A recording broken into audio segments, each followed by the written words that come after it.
Before we begin, I need to give a major epilepsy warning here, as Phantasy Star 2 is one of the first Sega Genesis games, and it has this really bad habit of bright red flashes whenever you take damage, and some enemies have some serious sprite flickering whenever they take damage.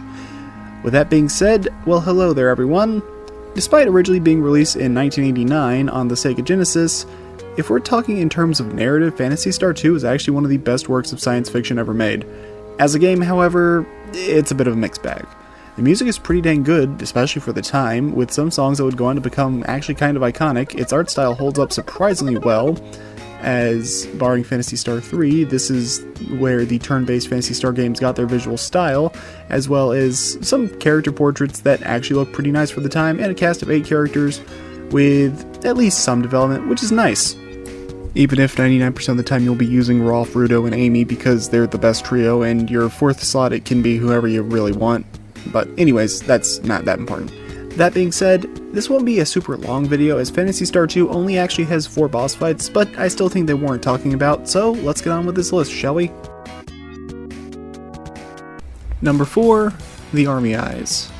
When it comes to the worst boss in the game, there's no real competition. It's gotta be the Army Eyes battle. There's just not much to it. It's just a plot fight where you're guaranteed to lose, and it's not even a fight as it's not even a battle you could technically win, because after just a couple turns, they bind your party with plasma rings, ending the fight instantly. It's a boss fight designed to service the plot with your capture and escape from the prison satellite, as you're forced to watch on in horror as being helpless to prevent the destruction of Palma, which is honestly some pretty heavy shit for a game that originally released in 1989. Still, a compelling story beat does not a good boss fight make. Number 3, Cyber Darkfalls. Okay guys, just word of advice, don't use smooth filters for the old Phantasy Star games, it does not look very good. Anyways, last game, Darkfalls was this terrifying, unknowable force acting in the background, bringing about the ruination of the solar system, and this time he's chilling out inside a treasure chest? What is bro doing? The fight itself is still tough though, and with Darkfalls sporting the highest HP in the game at 2560, he actually outclasses even the final boss, and he has his own unique status effect this time around known as Terror, or I guess technically Corruption in some of the games, which can make your party members go into a panic, either freezing them in place, making them try to run from an inescapable fight, possibly lash out and attack another party member, or best case scenario, they just bring up their arms to defend themselves, panicking.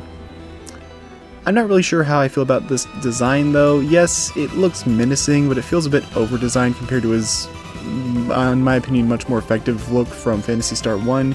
Here, he kind of looks goofy with those mouths on the side. Either way, Cyber Darkfalls has some cool looking attacks, and despite his goofy time moonlighting as a mimic, he is a fairly good boss fight, though I will say this is one of his weaker showings in the series, especially since he lacks his own boss theme. Number 2, Mother Brain.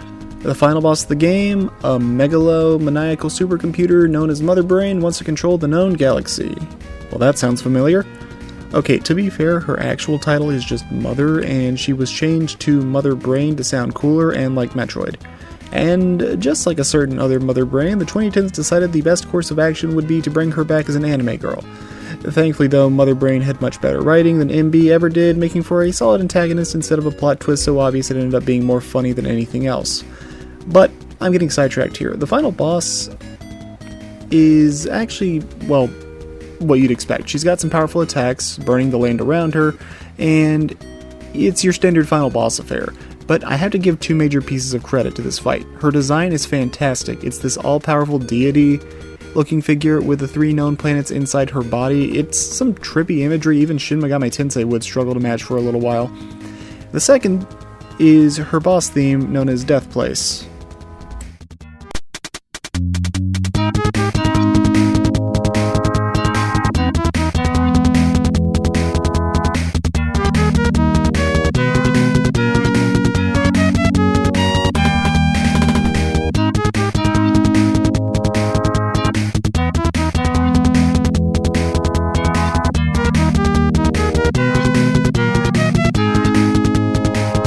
Death Place has become a somewhat iconic boss theme in Phantasy Star, even getting a remix in Phantasy Star Online 2 for one of the in-game bosses of the Earth Saga. But it also sounds very melancholy and fits this fight perfectly because even if you win, all that's left is a scarred solar system forever changed as Palma, the most populated and developed planet in the Algol solar system, has been wiped from existence and there's no bringing it back or any of the people that were killed. It's one of those unexpectedly heavy boss fights that I have to give credit for, as this is not something you were seeing all too often in old video games. And again, the boss looks really cool and the fight is actually pretty solid for what it is. Number 1, Nay First. You've heard of the final boss being the best boss? Well, guess what, this time around I flipped the script and I have the first boss listed as the best boss of the bunch. While the other bosses have cool overall concepts and narrative impacts, Darkfowl's moonlighting as a mimic notwithstanding, Nay First is a much more personal connection to the main cast, being the artificial being that Nay was created to be a more gentle clone of, essentially. This fight also has 2 distinct phases, with Nay taking on Nay First in a 1v1 that unfortunately she has no real chance of winning and will be permanently killed. You get a cutscene with her final words where she pleads with Rolf to ensure that no other creatures like her are ever made again. Bad news for her, Rika was made in Phantasy Star 4, but I guess fortunately for her, she lived a happy life and had so many kids that they ended up spawning an entirely new subspecies of human. The second phase has your surviving trio, likely Rolf, Rudo, and Amy, rallying to avenge their fallen friend and put this evil down for good, capping off the end of the game's first half. Though, hilariously, if you completed a specific questline, you'll have access to a single moon dew that you can use to revive a party member from the dead, so you could totally resurrect Nay and have her finish the fight. Unfortunately, she'll permanently die the second the fight is over.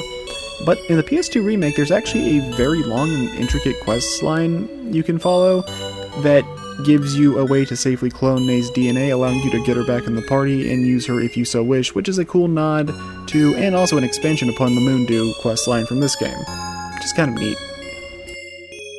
And that's all I got for this video. Again, Phantasy Star 2 is a great science fiction narrative, but it has some serious clunk as a game goes. And for that, I can't really recommend it in its original state due to how grindy and repetitive this game can get, because this game is noticeably longer than Phantasy Star 1 with considerably fewer bosses. The pacing has the feeling of dragging a lot.